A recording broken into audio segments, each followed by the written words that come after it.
Et si, au lieu de chercher des astuces miracles, la clé de votre succès résidait dans vos micro-habitudes du quotidien? C'est exactement ce qu'explique James Clear avec son livre Atomic Habits. James Clear est connu et reconnu comme étant un pro de l'organisation, de la discipline. Avec son livre, il a révolutionné la vie de millions de personnes et j'en suis la première témoin puisque je vais vous partager dans cette vidéo toutes les micro-habitudes que j'ai mises en place et qui m'ont permis de réussir en tant qu'entrepreneur aujourd'hui. N'oublions pas que quand j'ai démarré mes comptes YouTube, j'avais également HubSpot à côté. Donc autant vous dire qu'en termes d'organisation et d'habitude, j'ai pas trop eu le choix. Et surtout, pour avoir interrogé beaucoup de personnes qui ont toujours été premières ou dans des métiers à forte performance, tout le monde le dit, les habitudes, la discipline, c'est vraiment ce qui permet de créer des résultats assez extraordinaires puisque toutes les actions, toutes les micro-choses qu'on va faire au quotidien vont venir impacter le résultat final. Donc que vous soyez entrepreneur, commercial, parent, vendeur, peu importe, vos routines dictent vos résultats. Donc installez-vous confortablement et laissez-moi vous partager les micro-habitudes qui peuvent totalement révolutionner votre vie, tirées du livre de James Clear. Déjà, une habitude, c'est quelque chose qu'on va faire de manière régulière pendant une période donnée ou pendant une période indéterminée. Mais une habitude, c'est très difficile à enlever, on le sait. La plupart des gens, quand ils essayent d'arrêter de fumer, par exemple, on leur dit arrête de prendre l'habitude de prendre une cigarette. Et il y a des choses à mettre en place pour les aider à enlever cette habitude du quotidien. On se rend compte également, même pour ceux parfois qui essayent d'arrêter l'alcool,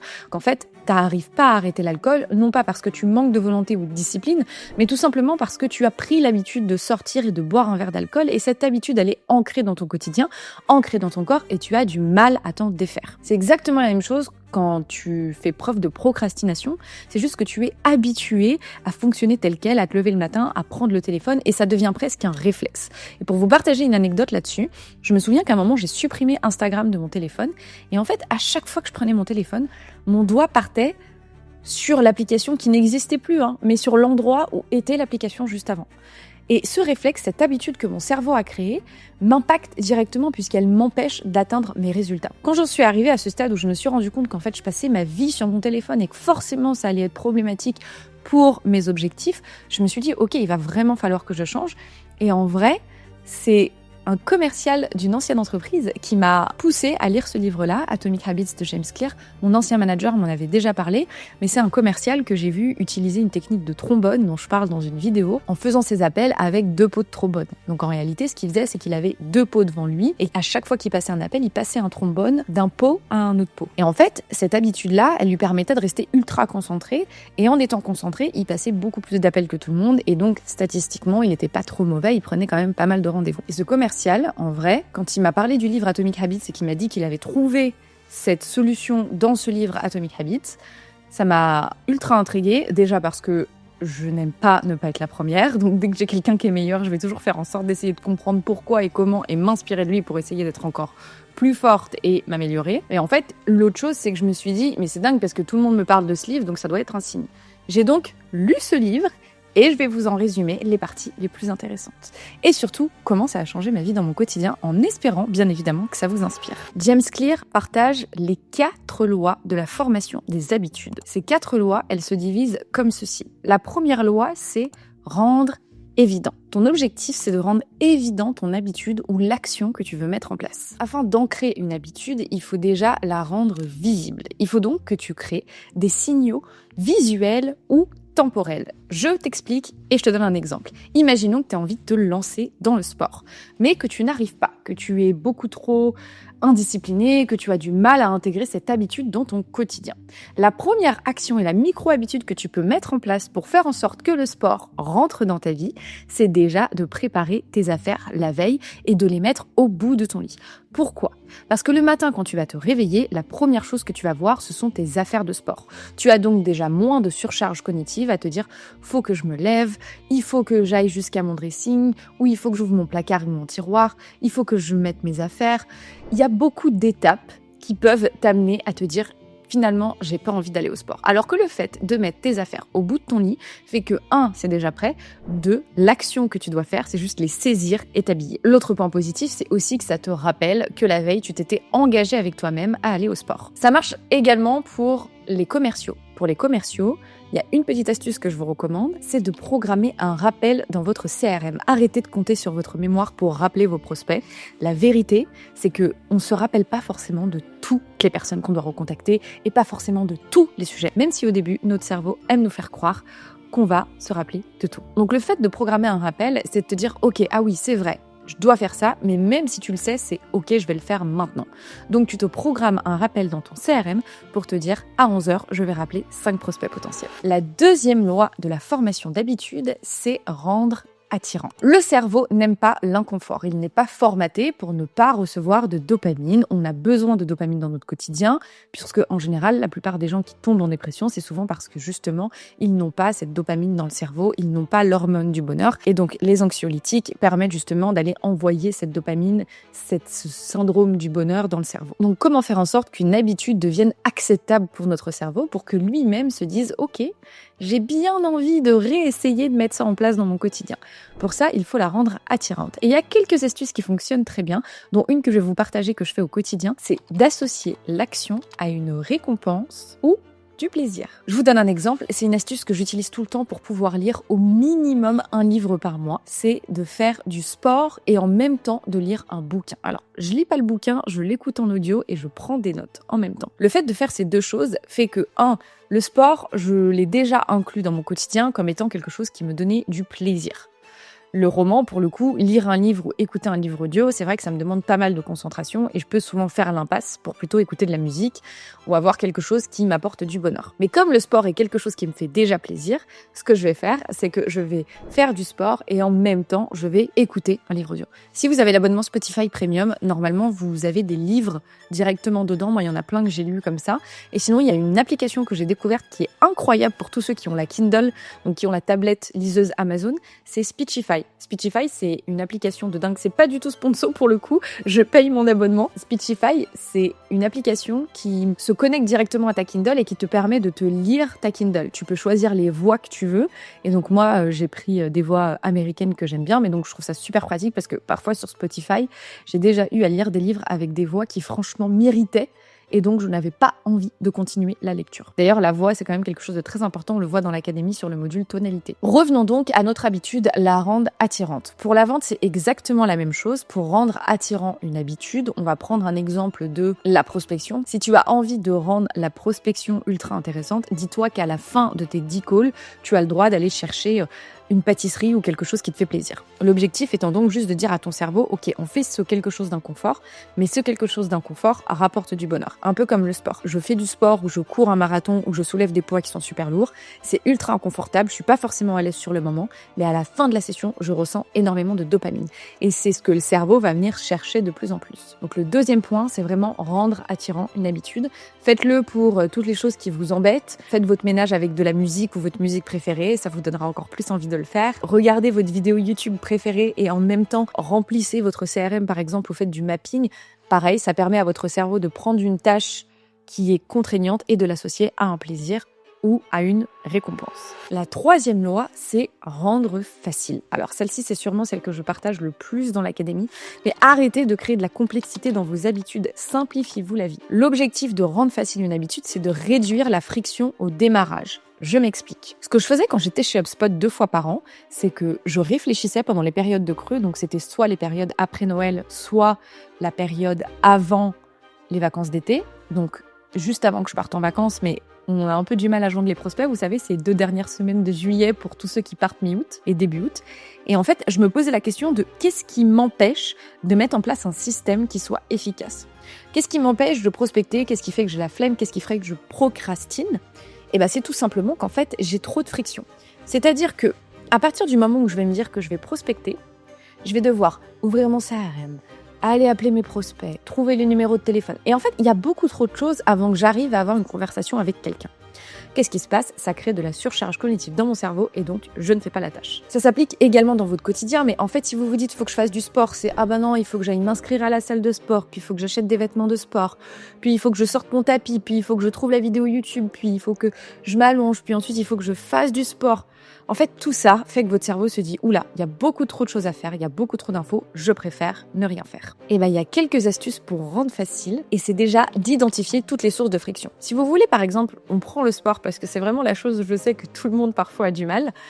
Mettez votre vidéo prête, mettez le tapis prête, vos affaires au bout du lit et surtout, accordez-vous une récompense à la fin. Dites-vous que vous êtes OK pour aller vous chercher un café juste après ou aller manger un pain au chocolat par exemple, mais conditionné à votre session de sport. Ces 3 choses sont complémentaires, donc les 3 premières lois sont complémentaires et elles vous permettent surtout de rendre beaucoup plus facile la création d'habitudes. Et dans votre quotidien, ça doit vraiment être comme ça aussi, c'est vous dire si j'ai envie de commencer à me former par exemple sur un sujet, je vais déjà m'engager dans quelque chose, ce qui va rendre du coup beaucoup plus facile le passage à l'action. En sales, même chose, si vous voulez rendre du coup la prospection beaucoup plus facile, et c'est ce que j'ai fait, j'ai mis en place une habitude où je préparais toujours ma liste d'appels la veille. C'est-à-dire qu'à la fin de ma journée, je me gardais toujours 45 minutes et je ne quittais pas le bureau tant que je n'avais pas fini de préparer ma liste d'appels la veille. Sur le moment, j'avais envie de me buter, mais je vous assure que le lendemain, quand j'arrivais au bureau et que ma liste était prête et que je savais qui j'allais appeler, ce que j'allais lui dire, puisque je mettais le script dans la note, autre astuce, in fine, j'étais beaucoup plus efficace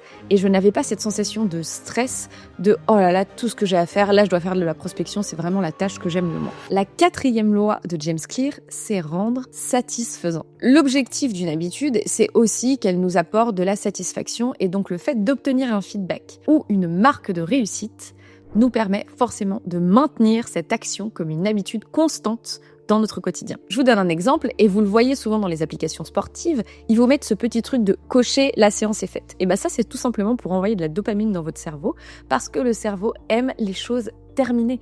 C'est comme tout. Vous savez, ces petites vidéos de satisfaction qu'on voit tous scroller sur TikTok et Instagram où la personne est en train de découper quelque chose parfaitement et si ce n'est pas bien fait, on a cette espèce de stress ou cette espèce de toc. Cette chose-là, le fait d'aimer que les choses soient parfaites, c'est aussi une satisfaction pour notre cerveau.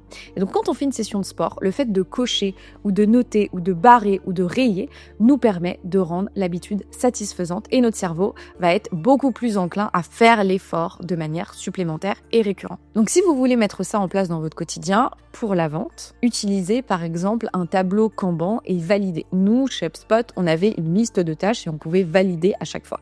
Et cette satisfaction de voir que par exemple sur 100 tâches, j'en suis à la 28e, 29e, 50e, 70e, en fait, ça me rapprochait du but et donc ça m'envoyait un shoot de satisfaction dans le cerveau. Et c'est exactement ce qu'a fait mon collègue dont je vous parlais en début de vidéo avec ses 2 pots et son trombone. Il prenait un trombone et il le passait d'un pot à l'autre et ça envoyait une surcharge de dopamine dans son cerveau et donc ça poussait son cerveau à refaire l'effort nécessaire. Maintenant, on ne construit pas une habitude juste avec ces 4 lois. Il y a également d'autres choses du livre qui sont ultra intéressantes et que je vous partage. On a également l'effet cumulé. L'effet cumulé, c'est très simple. C'est un peu la même chose que quand vous ouvrez un plan épargne action, donc un PEA. Vous mettez de l'argent et puis vous avez des intérêts qui se cumulent. Et le cumul des intérêts fait qu'à la fin, vous pouvez gagner plus d'argent parfois que ce que vous avez mis au départ, puisqu'on prend toujours un pourcentage de votre mise qui augmente au fur et à mesure. C'est exactement la même chose avec les habitudes. Si vous décidez de vous améliorer 1% par jour, ce qui n'est pas énorme de s'améliorer 1% par jour, sachez que globalement, vous aurez progressé de 37% à la fin de l'année. Et ce chiffre, il n'est pas anodin, parce que je vais vous donner un exemple, mais il y a quelque chose que j'ai voulu mettre en place dans mon quotidien, parce que je vous avoue qu'en devant prendre la parole assez régulièrement par rapport à mon métier, donc que ce soit à travers des vidéos YouTube, à travers des modules, quand je coach des personnes, quand je fais des conférences ou quand je fais des podcasts par exemple, je sais que tout ce que je vais dire, la manière dont je vais dire les choses va être scrutée. J'ai donc une coach en prise de parole qui m'accompagne là-dessus, que je n'avais jamais eu avant, mais que j'ai depuis quelques mois. Et elle m'aide beaucoup parce que je lui ai donné un défi et elle m'a renvoyé la balle en utilisant justement l'astuce de l'effet cumulé. Je lui ai dit que j'avais envie d'enrichir mon vocabulaire parce que je trouvais parfois que je pouvais réutiliser très souvent les mêmes mots et que j'aimerais enrichir mon vocabulaire de mots un peu plus soutenus. Et quand je lui ai dit ça, elle m'a dit « Ok, tous les jours, demande à ChatGPT de te partager un mot que tu ne connais pas ou qui est très peu connu du dictionnaire et qui est une alternative au mot de base. » Et donc, cette petite astuce, elle m'a aidée puisque j'ai appris quelques mots que je ne soupçonnais pas, des mots dont forcément peut-être que je m'en rappellerai pas dans quelques mois, mais qui permettent d'enrichir quotidiennement mon vocabulaire. Et à la fin de l'année, je sais que j'aurai des mots dans mon vocabulaire, dans mon quotidien, qui me permettront de beaucoup mieux m'exprimer in fine. Si vous regardez mes premières vidéos et la manière dont je m'exprime maintenant, il n'y a pas photo, je m'exprime carrément mieux et pour ça, merci à ma coach.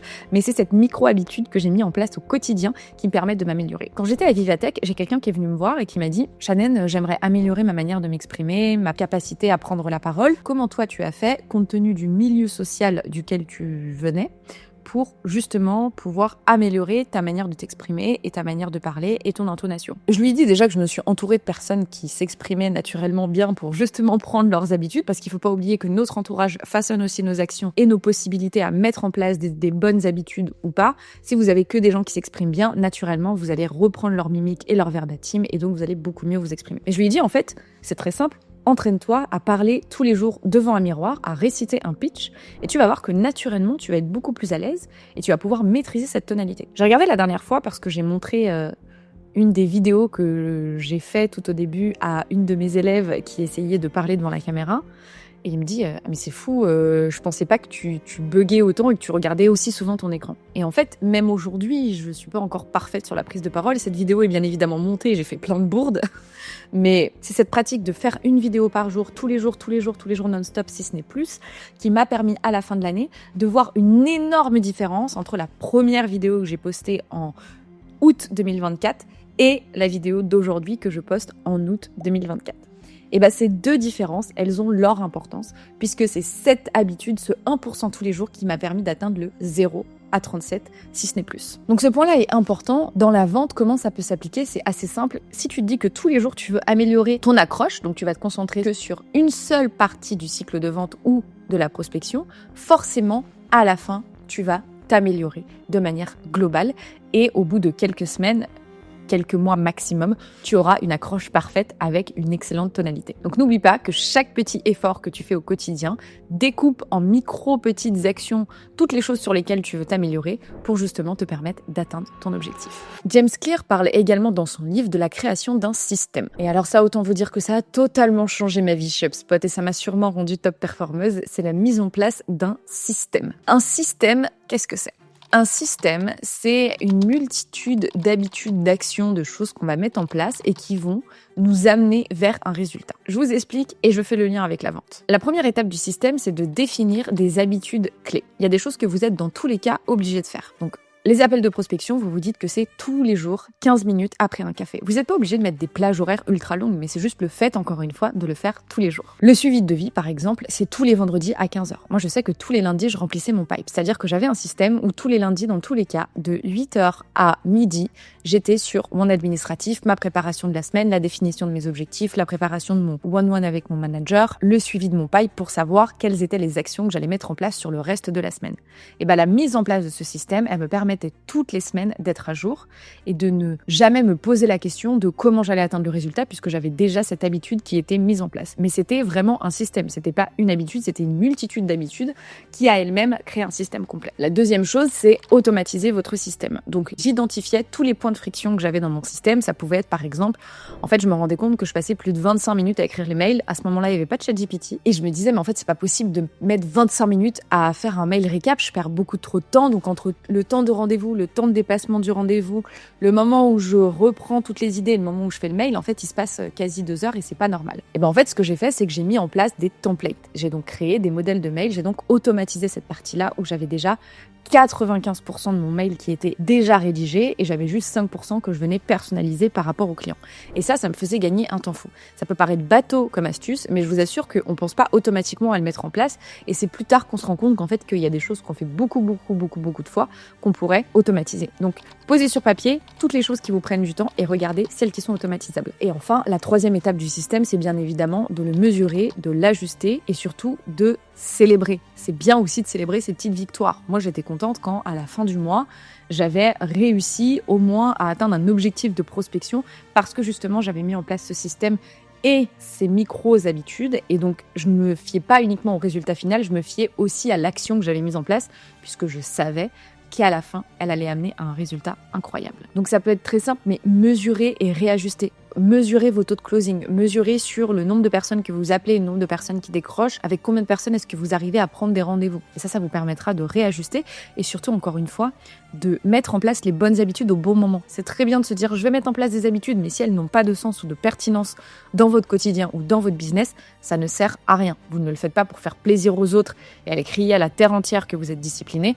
Vous le faites surtout pour avoir des résultats. James Clear partage 4 dernières petites astuces. La première, c'est l'habit stacking. L'habit stacking, c'est un enchaînement. C'est-à-dire de vous dire, OK, là je déjeune. Après que je déjeune, j'écris 3 idées d'un post LinkedIn. Donc là, on va venir rendre en micro-habitude 3 idées d'un post. Et ensuite, demain, je posterai l'idée 1, après-demain l'idée 2 et après-demain l'idée 3. Il y a ensuite la théorie des 2 minutes. Alors celle-ci, il y a 2 théories en fait dans l'une. La première, et elle a fait le tour un petit peu d'internet, la théorie des 2 minutes, c'est de se dire que tout ce qui fait moins de 2 minutes, je le fais maintenant. Ce qui m'évite bien évidemment de procrastiner. Mais James Clear, dans son livre, il en donne une autre. Il explique que démarrer une tâche par 2 minutes d'effort, puis décider si on veut la continuer ou non, nous permet de faire des choses qu'on n'avait potentiellement pas soupçonnées. Je vous donne un exemple. Imaginons que vous soyez à la salle de sport et que vous vous dites « Oh non, mais je sais pas, j'ai pas trop envie de courir sur le tapis, je pense que je vais préférer faire quelque chose d'un petit peu plus light. » Commencez par vous dire « Ok, je vais courir juste 2 minutes. » Juste 2 minutes. Et ensuite, une fois que vous avez atteint ces 2 minutes, vous vous dites « Ok, est-ce que je continue ou pas ?» Je vous assure que cette petite astuce, moi, elle m'a permis hier de faire 30 minutes de marche inclinée, alors qu'à la base, j'étais partie sur 10 minutes. Pourquoi ? Parce qu'en fait, à chaque fois, je me disais, je fais 10 minutes. Ok, bon, bah là, c'est pas grave, va jusqu'à 150 calories. Ok, une fois que tu as atteint 150 calories, je me disais, bon, bah là, t'es pas sur un chiffre rond, donc va jusqu'à 15 minutes. Ensuite, une fois que j'étais à 15 minutes, je me disais, ah bah non, mais du coup, là, je vais presque atteindre les 300 calories, donc je vais jusqu'à 300. Et en fait, je faisais la même chose jusqu'à 30 minutes. Sauf que je disais pas directement, ok, c'est sûr que je continue, etc. Je me disais juste, va jusque-là et après, tu prendras la décision de continuer ou pas, mais au moins tu seras contente, il te reste que ça à faire. Et bah, cette petite astuce, elle est ultra efficace parce que dans votre quotidien et même dans la vente, plutôt que de vous dire, ah bah non, mais là je vais appeler 100 prospects, appelle-en déjà 5 et après tu vois si tu continues et que t'en appelles d'autres. Et juste de dire à ton cerveau, bon, tu vois déjà le bout du tunnel, c'est là où ça te permet de faire un effort supplémentaire. Et c'est vraiment le mental qui est utilisé dans le sport, donc je vous invite vraiment à utiliser cette astuce. La troisième astuce et méthode qu'il partage, c'est d'avoir un accountability partner. Donc un accountability partner, with my best American accent of course, c'est un collègue ou un coach pour échanger chaque semaine sur votre progrès. Tout le monde le sait, mais c'est beaucoup plus simple d'aller à la salle de sport quand vous avez quelqu'un avec qui y aller.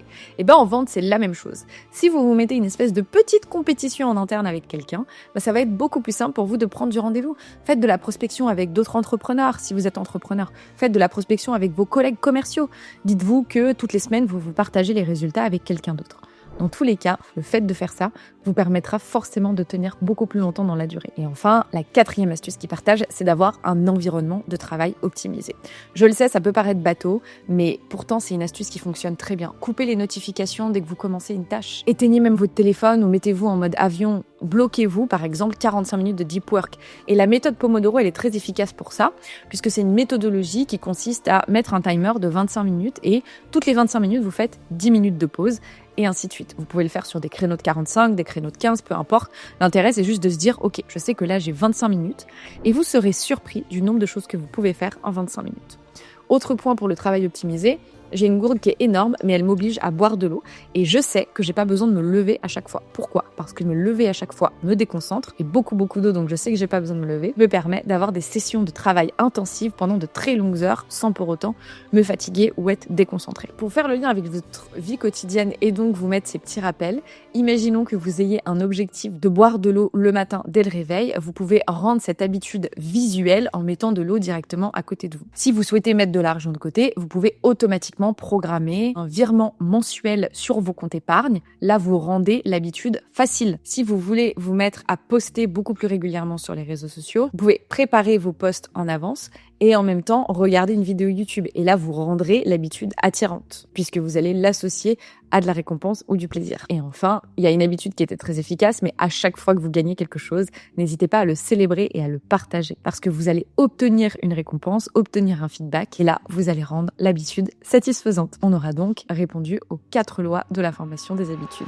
Pour conclure cette vidéo, n'oubliez pas que vos micro-habitudes d'aujourd'hui sont le socle de vos succès de demain. N'oubliez pas que la vente, c'est aussi avoir un processus structuré. Et d'ailleurs, si tu veux apprendre ça, on a ouvert les places de l'académie au tarif de l'été, donc n'hésite pas à déposer ta candidature. Et enfin, partage-moi en commentaire la chose que tu aimerais mettre en place de manière plus régulière et je te donnerai une petite astuce pour pouvoir faire en sorte que ça devienne une habitude. J'espère que cette vidéo t'a plu. Mets un like, un petit commentaire, ça pousse mon travail, ça permet à plus de gens de le voir et surtout, ça m'aide à continuer à te partager du contenu de qualité. Et surtout, n'oublie pas, abonne-toi pour plus de tips.